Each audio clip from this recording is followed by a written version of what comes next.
Hello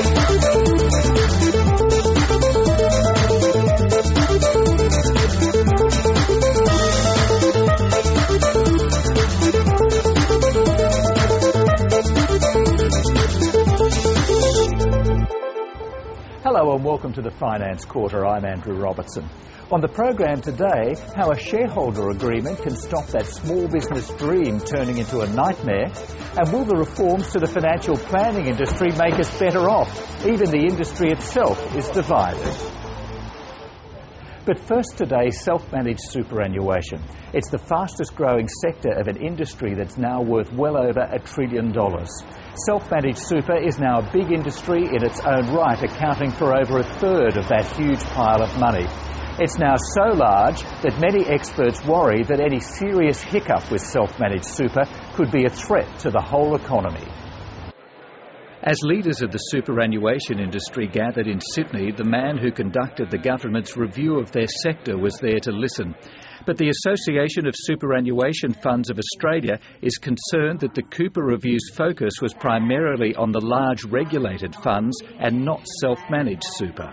There is $1.1 trillion. 2/3 are regulated, 1/3 is not regulated, and we must make sure that the levers across the whole of the $1.1 trillion drive those public policy outcomes.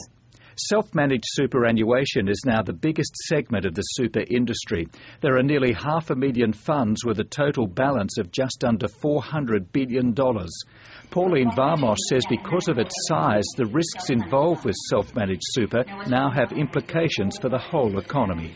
If you've got that level of risk being borne by people who now manage a third of the retirement income system, do we have a risk here that is tolerable?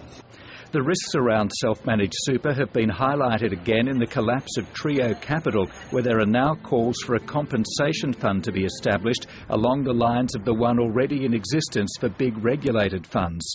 Pauline Varmos, who represents those big funds, thinks a better way of providing a safety net, though, for self-managed super is to compel them to take a different approach to investing. I think one of the ways we can get a safety net is either start looking at a minimum before you move into a self-managed fund.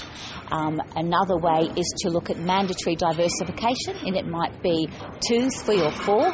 So if one of the assets fall or one of the product providers fall, there is some sort of safety net there. Housing is a key asset in many self-managed superannuation funds, and the Ask for Lunch heard a warning about the dangers contained in Australia's currently overheated housing market. John Coombe from Yana Investment Advisors believes the market should be given time to naturally correct itself.